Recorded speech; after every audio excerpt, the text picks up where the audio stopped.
This is Tara Graham reporting for the Real News Network in Baltimore City, Maryland. Another round of school closures raises the question, what is the future of public education in Baltimore? Hands off our schools now! Hands off our schools now! The concerns outside Baltimore school headquarters were familiar.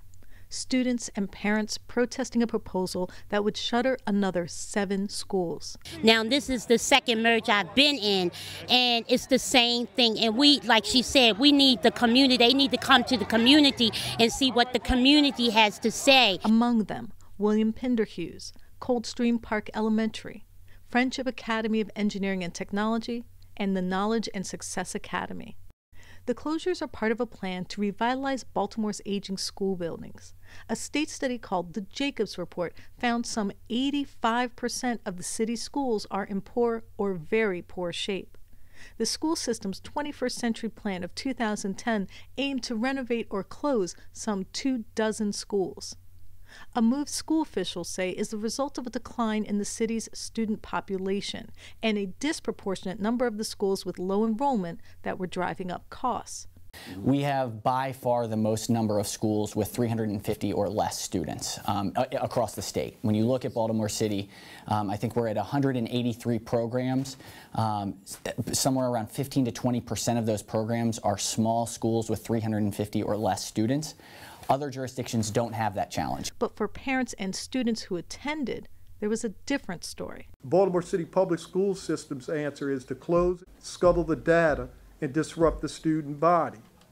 Unfortunately, it is more the same from a system itself that is overwhelmed, underperformed, and in need of change. For students, the intimacy of smaller classes was a benefit.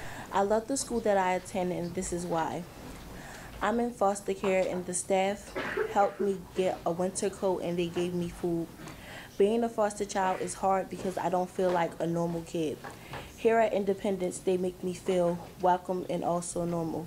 Another reason why I love my school would be because it's not a large environment. And the relationships they had built with teachers and classmates, invaluable. When I first came to Independence, I felt very welcome with its small size. I'm the type of student where as though I need my one-on-one help. So if Independence gets shut down, I don't know what people like me would do with the one-on-one help. And for the parents, there were questions. Why is Sandtown Winchester, the neighborhood where Freddie Gray was arrested, being targeted a second time in nearly a decade for a school closure? Our community need more help, not stuff taken away from us, stuff put into our community. That's why it's so much violence. That's why it's so many fighting and different crime things. That's why in our community it's a crime rate, because nobody shows that they care. And why isn't the community being included in the process? It's the first thing they did after that uprising was to remodel Western District Police Station. That to us is an insult, particularly the way that Freddie Gray died.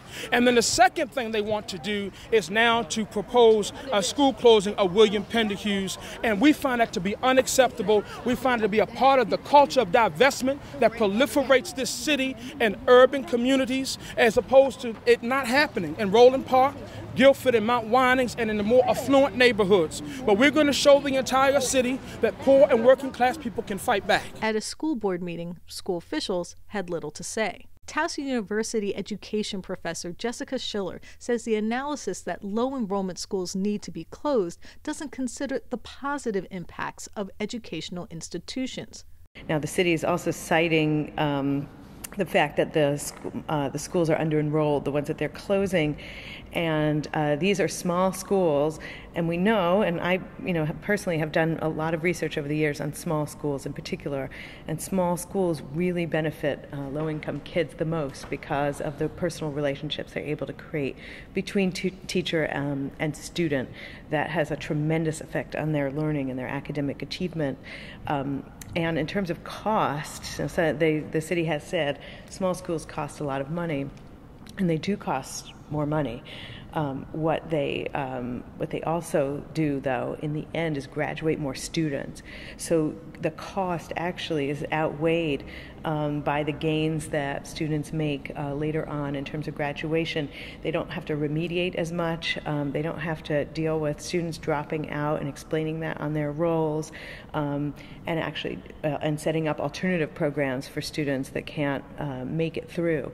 So in the end, it's actually not saving them a whole lot of money. Or the effect of forcing students to change schools, particularly in areas afflicted with entrenched poverty and violence. We asked for comment, and they gave us this written statement.